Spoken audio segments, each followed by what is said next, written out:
Hi everybody, it's really lovely to be here today, and I'm just going to share my screen now, so one wee sec, and watch how it goes. All right, so today I want to talk all about online sales, specifically what to do before you launch a shop. And if you already have one, this is as much for you as anything else. This is go back and check and revise and review, I suppose, if you want to look at it like that. So give you an idea of what we're going to talk about today. Hang on a second.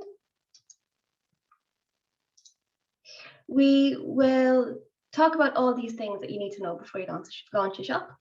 We will look at that whole notion of customer surveys and interviews, customer discovery, I suppose is what you would call it. We will look at marketing strategy, tips, tricks, I suppose, good practices to set you up and set you up well. And then we're going to talk about why it's really important to build a loyal, recurring customer base. That customer base that refers you, that tells other people about you, that comes back to you over and over again. Why is that important and why is that helpful in the long run? And then I'll finish up with some tips at the end. And if you have any questions, I will do my very best to answer them. So what do we need to know then? Well, anytime we sell anything or develop a customer relationship with people, we need to consider how we all work together. So much of this comes back to user behavior psychology, how we work, how our brains are developed, how we interact with each other, our expectation of how we interact with each other, the things that we expect and the things that we don't. And most of all, how we treat each other, that whole notion of trust. So let's go back to the beginning and have a little look and see what we need. Right, how do we buy? Well, we all know that buying is a very emotional experience in the sense that we see something, we like it, we buy it, but it's not that simple either. There's a whole set of decisions and behaviors that happens before we hit the buy button and before I hand over my credit card and give you all my money. And there are many reasons why I might choose you over somebody else. And that's the thing, in this market at this time, it's competitive, as we all know. I want you to choose me and choose me before anybody else. And that you continue to choose me and you continue to champion me. And that will only happen if you trust me and I trust you and we get to know something about each other. So I'm sure many of you have seen this graphic many times before, and we talk about this consumer journey. How do we get to that point of getting to know somebody, to that person actually buying our product or our service? And the thing is, this relationship takes time, and we all know that years ago, when this internet business was new, maybe it only took 3 or 4 touch points for you to decide to buy my product back then. Now it can take up to maybe 20 or even 30 touch points. So you have seen me or got to know me or somebody talked about me or my work. Somebody referred me, you saw an article in the paper, I had an interview on the radio. You receive my email newsletter. It can take up to 30 of those experiences for customers to actually say, yeah, I like this, it's time to go. But this is a journey. First of all, you need to build that awareness. People need to know about you somehow. And after a while, that interest in you will grow. And at a certain point, that person, that user has to make a decision. That decision is, will I buy and will I not? At that point, you really need to support that person in their purchase. And what do I mean by that? I mean that the things they need to know is there, the site is usable, it's easy for me to move from the image or the shop to actually hand you my credit card details. So that whole experience needs to be really easy and seamless and well thought out. Now, we all have had experiences where we've seen something we wanted to buy, and for whatever reason, it's not easy and the page doesn't load or something happens and you get frustrated and you leave it. So we don't want those types of experiences to happen. And then we talk about retention. This is often the part that I find with clients where people forget about this. Because you make a one-time sale, that's really not good enough. What you need to do is complete that loop so people come back. And how do you do that? One of the best ways you can do that is with email marketing. And I'll talk a little bit about that later. And email marketing is one of the best ways for customer retention in terms of you keep in contact with your customers, they keep in contact with you. And in terms of return on investment, it is actually one of the highest return of investment across any social media platforms. And as Chris Penn says, he's a really experienced marketer, international marketer, he says that email marketing is a social glue. And he's right. So in many ways, this finish line doesn't really finish, because what you really want to do is you want to continue that loop, draw another line around and get to the start again. And that is where people will refer you and talk about you and give you really nice testimonials that you can use on your website. And this customer journey, then you need to map it to your services and your website too. So for example, at the start here, where people don't know you very much, do you have some posts or videos or blogs that tells people about what you do, how you work, the type of materials you choose, what your ethos is, where you live, any of the things that can help me get to know you? And towards the end, do you have retention here? Do you have anything like a loyalty program, or maybe a money off thing, or do you have something extra or special that you give your customers who have returned many times? So you need to think about that journey and the type of content and experience that people will have as they move through that journey with you. And we want this to be a long-term, mutually beneficial experience. So for people who've worked with me before, I call this your CSI investigation. So I will send clients off and I will get them to investigate their past clients. And working with craft and creative people, you're not alone in sometimes not keeping very good records about who has bought from you before or what their experiences were. You're not alone. Lots and lots of other folks and other verticals are the same. So what I would definitely say, one of my top tips here would be, please keep records of folks who have bought from you before, because that will help you in terms of developing your positioning, your brand voice, your product range as well. And in terms of staying on top of trends, that's really important. So if you're going to do this customer development, customer investigation, what do you need to know? Well, there's a couple of things. Who have bought from you before? Did they refer you to anybody else? And where did they hear about you? One of the best people that I've come across in my career who talks about this in a really great way is a guy called Sean Ellis. And there are a few really core questions that I think will be important to note down. One of them that I find really useful is, what words would you describe me? You know, my company, my business, whatever else, what words would you describe? And why is that important? Well, if your user, the people who buys from you, use the same words and phrases to describe you that you do in your marketing and your copy and on your website, then you're onto something. You can see that both you and your customer, they fit, right? If they don't, if those words are different, or if that description is wildly different, then maybe your customers have an insight into something that you are doing that you haven't figured out yet. And that happens a lot. An example recently, I was working with a craft person, and they had sent this survey that we're talking about now to their past clients. And this person discovered that their clients really got what she was trying to do. And specifically, she was really interested in a very, I suppose, ecological and eco-friendly way of working. And she wasn't sure if her clients really understood that as a core value of her business, and they did.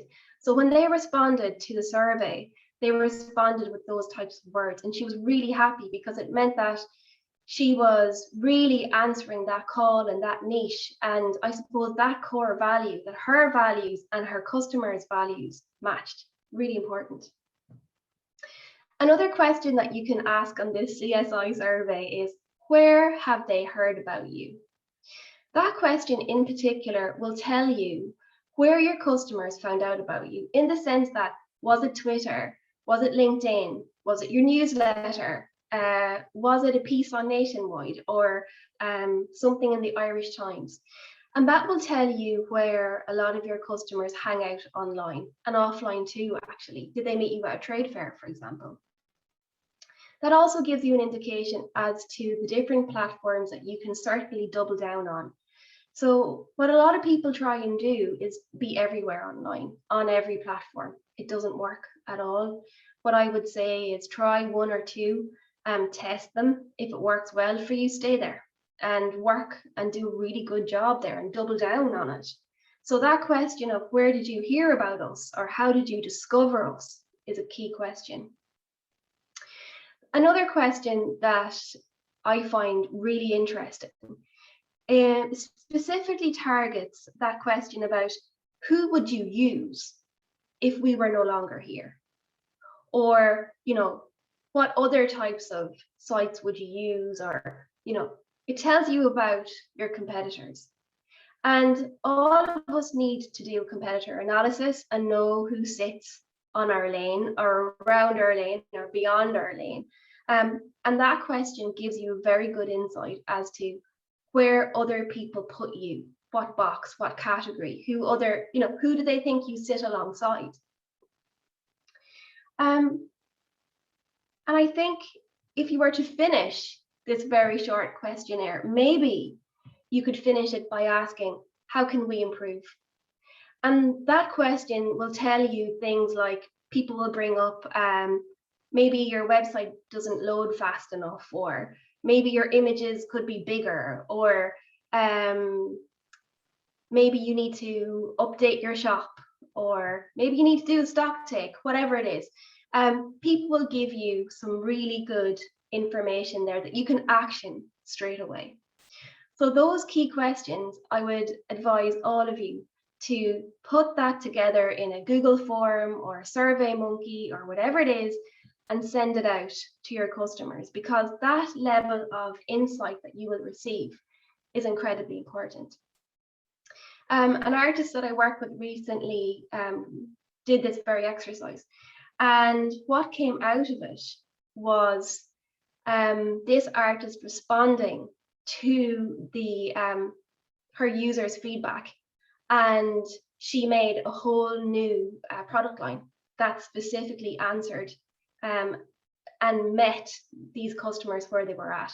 So she asked some additional questions as well around what kind of design or motifs or whatever else that she was using. And then she used this survey in real time to go and actually make a new collection specifically targeted because of this user feedback. So you can see then that actually doing this CSI investigation is important, not at the beginning of your journey. If you're new, if you've a new business, if you've just set up, this has to be an ongoing process. Why? Well, trends change, people change, the world moves on. People get older, they want different things. You're going to have churn. People will come in and they will be your customer for a period of time, and they may move on, and then you may find new customers. And if you can't stay on top of this, but at a certain point, you're not really sure if you have product market fit. And that's what we're looking at here. This is a Jasper Johns painting for any of you who know this work.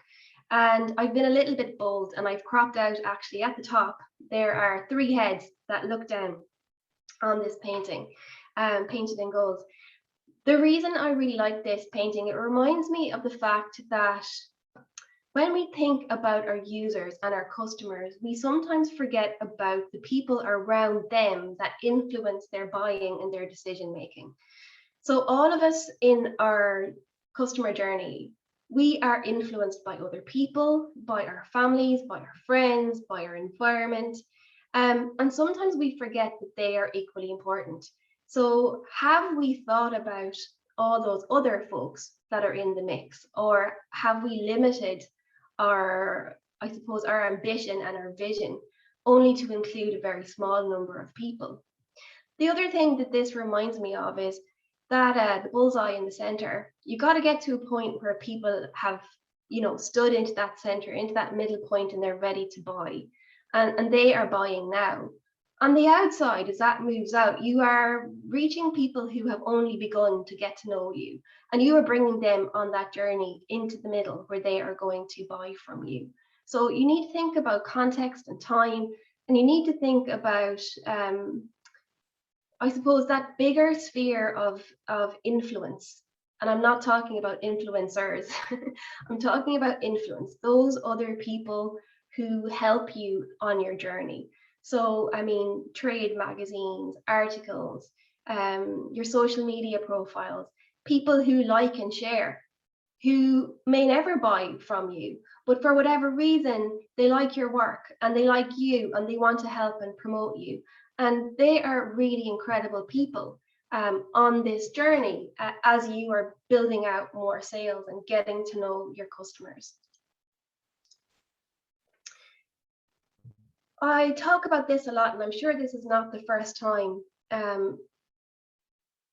customer persona is talked about here with Emer and these webinars. So many times what I find when people are trying to define their customer, the personas they work on are way out. They're not actually real. And they're kind of generic and they're based on stereotypes. So if you're working through your customer persona, you need to go back and have a look at what is the need that you are trying to solve. For example, so many of these personas are soulless. A woman in her 30s lives in the suburbs, drives a particular type of car.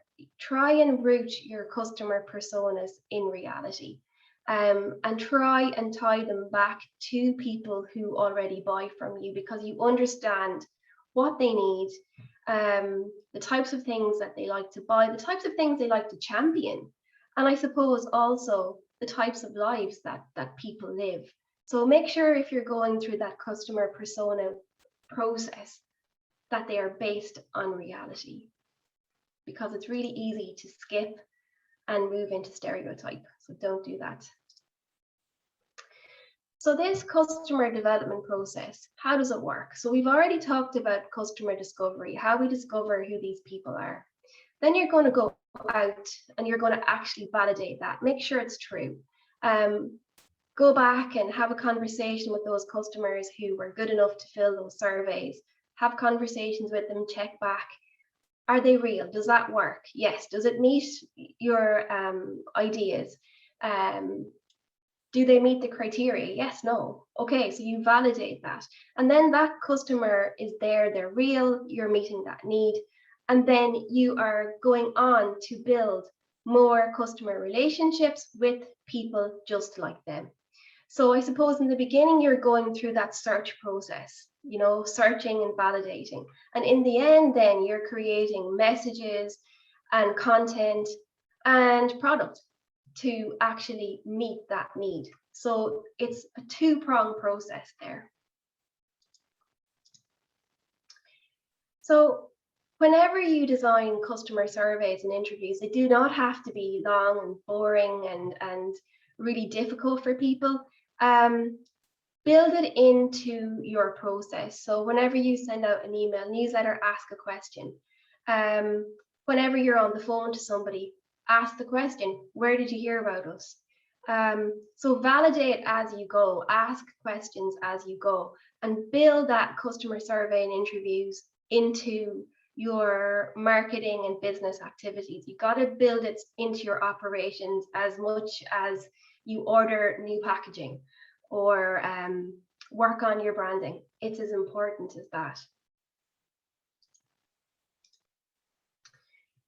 Now, here's the thing. If I want to go through this process, where do I go and what do I do? And, you know, the very simple thing about this, and sometimes it's not simple, is you just need to ask the question. And now we have many different ways of asking these questions. You can go out to your Facebook community or your Instagram community or your Twitter community, and email marketing too. So you can actually spread that conversation out and include more people. Let people know what you're doing, tell them what you're at. And then the most important thing of all, feedback those experiences, what came back. I'm always amazed that people ask their customers all of these questions, and I never seem to find out what people learned. And I'm really curious, and I love to know what people learned.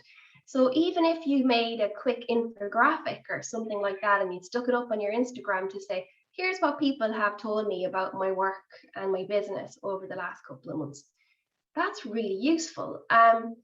And it's also building that trust loop. So you ask somebody to do something for you. Well, then you close that loop and you actually show them what the answer was.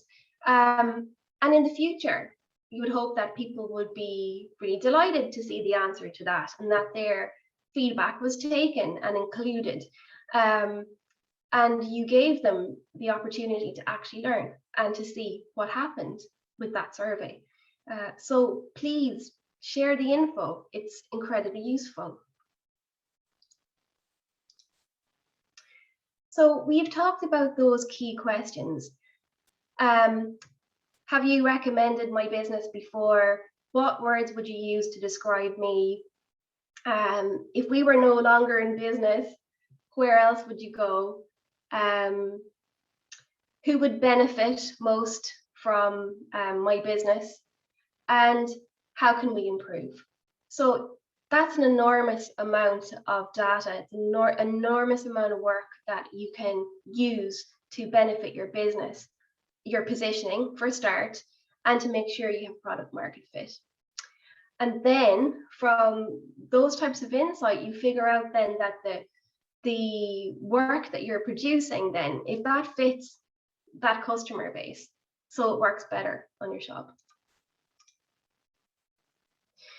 So customer development then, we always start with this idea, hypothesis. Sorry, can't even say that today. My goodness, hypothesis. We start with that idea of who these people are. We are experimenting to see, is it right? We test it then. So sending out those surveys, creating different types of web pages, giving people the opportunity to give feedback. We learn a lot, and that gives us really good insights. And it comes back to that notion of trust. So we need to always build trust and reduce risk, because if I believe something is risky, or I don't trust you, or it smells off, or I'm not really sure what's going to happen to my details, or if I give you my email address, well, then it's not going to happen. So I suppose every time we deal with somebody and interact with somebody online, that is the question. Are we increasing or decreasing trust? And what can I do to make sure that, you know, trust is always at the center of and at the heart of what I do in my business? And it also comes back to values, that your values as a business person and your consumers' values, they must match. And particularly now with the conversations over the last couple of weeks, these types of things are drawn even more into the center. And I suppose, what do other people say about you? That's kind of important. So if I say, I'm really good at customer service, and lots of people come on and say, no, that's not true. This business is terrible at customer service. Well, that's not good. So, you know, be mindful about what other people say about you, and, you know, gather and bring together those kinds of testimonials and responses and reviews as much as you can. So all the time in this business, we are looking for insights, and it doesn't matter whether we've been in business for 5 hours or 25 years. Those insights from our customers, it's golden. These insights give us an opportunity to improve, to tell our story, to be authentic, to meet the need and the demand that our customers have for our products. It also tells us, I suppose, what's going on in the environment, in the market, any trends, if we're alive to them and open to them, to see them and respond to them maybe faster than our competitors. And particularly for smaller brands and smaller, I suppose, smaller teams and makers and creatives, you find that they can respond faster to a trend or to something that's important to consumers faster, of course, than your bigger brands, because by virtue of the fact that we're agile and we can move faster. So a lot of the time it's about being very open and aware, and sometimes, as we all know, it's about eating humble pie and understanding that maybe the idea, the hypothesis I had wasn't correct, and maybe I need to pivot, change, update, or review. And that's really great, because the faster we can respond, the more coherent and successful our business will be. So then we come back to positioning. The results from that survey tells us an awful lot about where people see us in the market. So, that customer discovery, and in terms of understanding our competitors too, where can you place yourself if you were to draw a matrix? Who else works in the same area, arena, vertical as you? Your pricing, your tone of voice, how you describe and talk about who you are. I suppose maybe you figured out that your positioning isn't right. Maybe it needs to be tweaked a little. Maybe you realized through this conversation that you need to actually move slightly. Maybe you've decided that the product that you're making is no longer viable for one reason or another, and that there is something else that you provide that will be more beneficial long-term, more sustainable.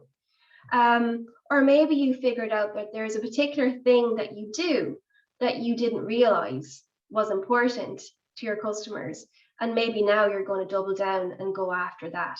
So positioning is something that you're going to have to return to again and again, review it, make sure things haven't changed.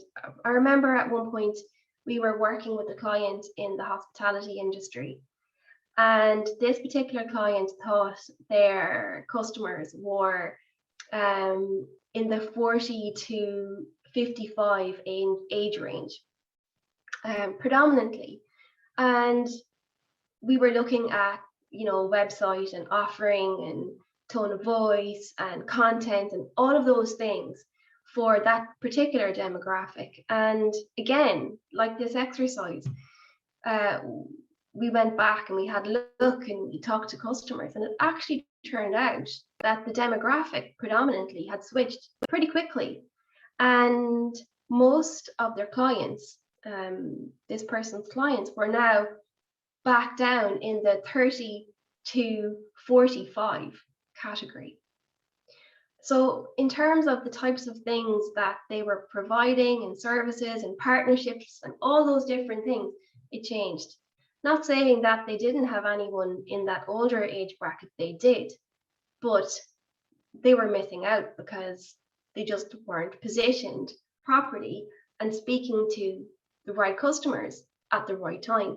So you can imagine that their ad campaigns, their tone of voice, the offerings were different.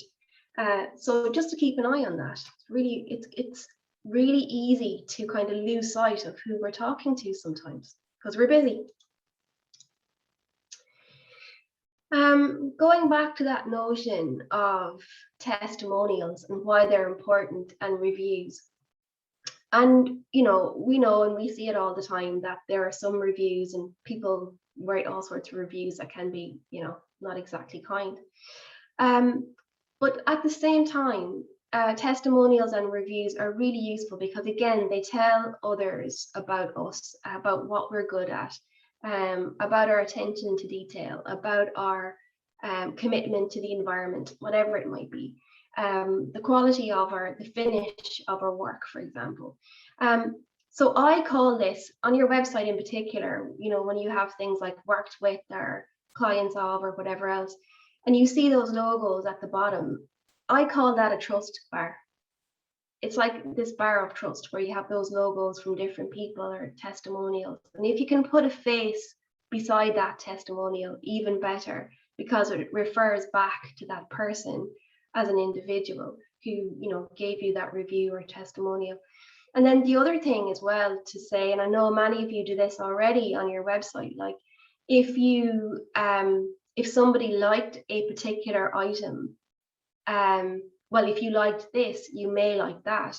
And some people don't include that on their website. And it can be a really simple way of offering up more other alternatives or more things that maybe someone hadn't seen straight away, or as a way that they can share that very simply and easily with their friends and colleagues or family members or whatever else.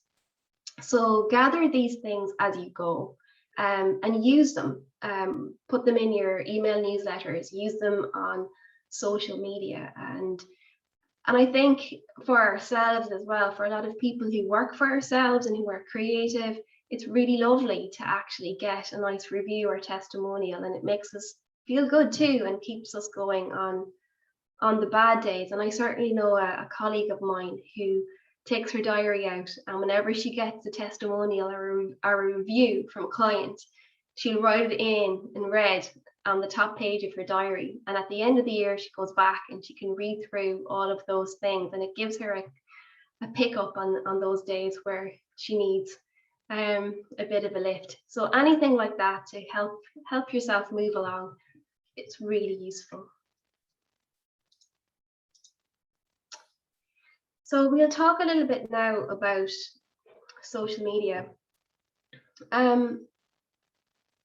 This whole ecosystem, if you want to call it, is moving so quickly. And, many more different platforms are added here, like TikTok and many others. And the question I get asked a lot is, well, should I try this one, or should I try that one, or should I be on this, or should I be on that? And my honest answer is, we can't be everywhere, particularly as a small business with a lot to do and not a lot of resources. We need to choose our time wisely and manage our time wisely. So what I would say is, if you find that you get really good traction on one platform or another, double down on that one. There's a really good book actually by a young man called Justin Mars, and it's called Traction. And he talks about that, about how you can actually, jump on a new platform that you haven't used before and test it and see if it works for you. And then if it doesn't work after, I don't know, 3, 4, 6 months, whatever it is you decide to give it, move on to something else. At its best, even for some of the biggest companies out there that we all use and know, many of them will only use 2 or 3 platforms predominantly. So they're not everywhere either. So look to where your customers are. So if your customers hang out a lot on Facebook and you've good traction there, keep going. If you've got people who absolutely love Pinterest and you're discovered there all the time, okay, perfect. So what works for you might not work for somebody else. So keep a really good eye on the platforms that you use. Don't be afraid to, I suppose, try out something new, give it a go, learn how it works. And we all know that different platforms are really good for different things. So to understand the nuts and bolts and why Twitter works in a particular way, or why Instagram works in a particular way. Certain platforms are really, really great for certain things and not good for others. So I suppose be mindful and understand that if you're not everywhere, that's okay. It really is.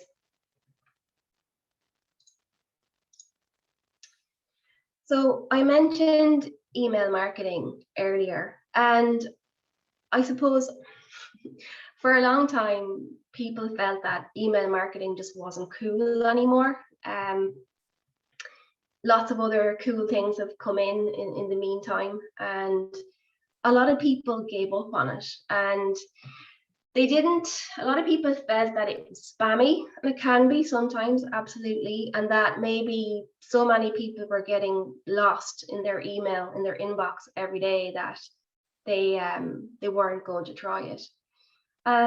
My advice for anyone who sells online or anyone who's trying to build a business, email marketing is absolutely pivotal. It has to be part of your marketing mix because it gives you the opportunity to speak directly to your users. And not alone that, it gives you the opportunity to stay top of mind all the time. So if you have a regular email campaign that goes out every month, and if you can help somebody, educate somebody, teach them something, save them time, offer them some respite, some humor, we need a bit of that right now, gives them a chance to be part of a community or something bigger than themselves, gives people a chance to understand the process, what's going on, allows people to have a look under the hood, because that's really, really interesting for so many people in the world who do not feel they're creative at all. And if you can build that community and those subscribers, that will pay back hugely in the long term. So a recent survey by eConsultancy said that the return on investment for a good subscriber is about 50 euros. So, I mean, if you had 500, 600, strong subscriber list, that's pretty good. So the benefit of email marketing is that long-term engagement, that's regular, that's expected, and it goes into somebody's inbox. So what you often find as well is that people much prefer to get offers and exclusives and sneak peeks. They prefer to get that into their inbox than, we'll say, seeing it on social media, because it just flies by. And if something goes into your inbox, you're more likely to action it and send it on to somebody else. So when somebody forwards on my email to somebody else, I thank them because they are doing my job for me. And I always find that really interesting when that happens. The other point about email marketing is it's trackable. The back end of any of those email marketing platforms that you might use will give you some analytics, some data around who opened them and when, the type of content that is the most read, most useful. And after a while, you discover a lot about your subscribers simply by engaging with them a lot with email marketing. So I would advise strongly that, that wheel, that little wheel effect, that you actually use that along with your online strategy, because email marketing is incredibly powerful. And what you would hope to see is a really strong email marketing strategy should actually help you build those online sales. The two go together like glue. So definitely make it part of your process. So let's bring it all back to you then. So allow your customers to sign up for your service by email on all your platforms. So share that email subscribe form as often as you can. On your website, then you just make sure that you put forms on pages whatever way you want to do that. And you also have to remember that people are most engaged with you when they are doing a particular thing, like reading a blog post, watching a video, anything like that where someone is engaged. Make sure that you give them an opportunity to sign up for your email newsletter then, because that is the point of peak engagement. So for example, if you like this type of content, sign up for this. Some of the other really good ways to do this too would be things like giveaways, like white papers or reviews, or something that you can write that has content that you can share and teach or help other people. So it could simply be a little downloadable that you have made around how to care for the product that they've bought off you. Many different things. So depending on what you make or sell or build, there are a lot of things that you can actually put out there that people can download for free, and they give you their email address for that reason. There are lots and lots of ways that creatives can do this. Pre-sales, sneak peeks, reviews, anything like that. That works really well. And then make sure when you have made your email newsletter that you can share it across social media and that people can see it. Tell people it's launched, tell people it's there. So back to that user journey again. So you can see now why it's really important that you map that user journey to how that person, that customer, navigates and moves across your website or your social profiles to get to what they really need. And if you make sure that that user journey is mapped from the beginning to the end and all the bits in between, like what happens if it all goes wrong? If I can't find the thing, where do I go? Frequently asked questions can be one of the most useful and visited parts of your website, for example, and they can lead directly to sales. And that's what we call evergreen content that never changes, that somebody is going to need from time to time.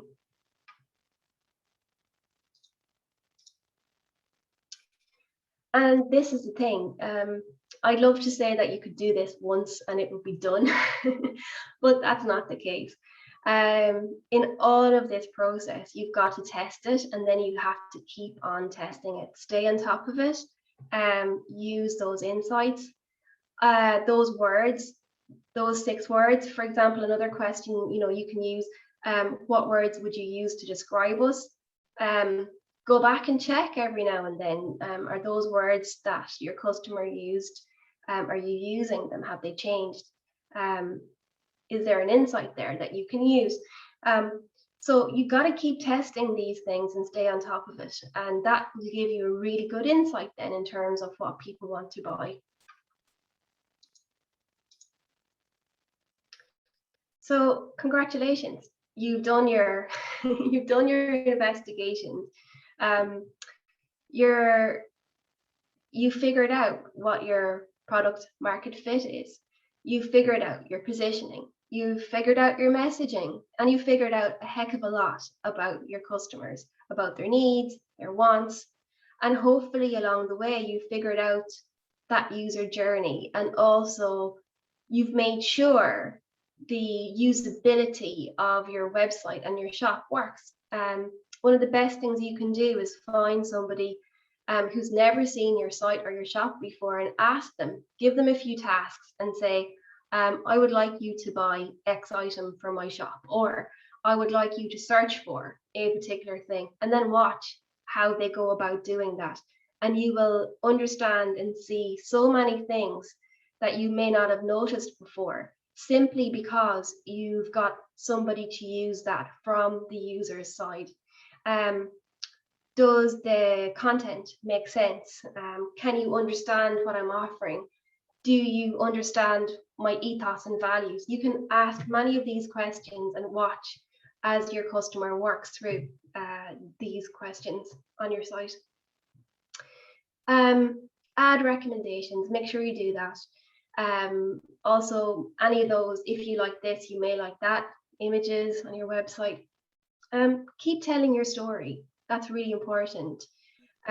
Make sure you share your buyers' stories too, because they will drive more and bring others like them. And this takes time. I wish I could say it didn't. It does. It takes time and effort. And if you do get frustrated, that's okay. Keep going. And best of luck. Thank you. Mary, thank you so much. As always, your energy is really infectious. I remember you saying a long time ago that this is like whitewashing. You kept saying rinse, repeat, and occasional boil wash. So I Yeah. suppose that still rings true. And I think that was really clear. And it was also very enjoyable. Oh, good. Thank So, you. yeah, really enjoyable. So I'd like to have you back sometime. And you are the first in a series of 4 that we're looking at social media e-commerce, and we're focusing for the next 3 weeks on Instagram. So I'm hoping that the same audience will join us for that. And Mary, if there's any questions, thank you very much for putting up your email address, or people can come back through me. So thank you, everyone. And Mary, it was a joy. Thank you so much. Brilliant. Have a Bye-bye, lovely everyone. afternoon, all. Bye. Bye-bye. Bye-bye.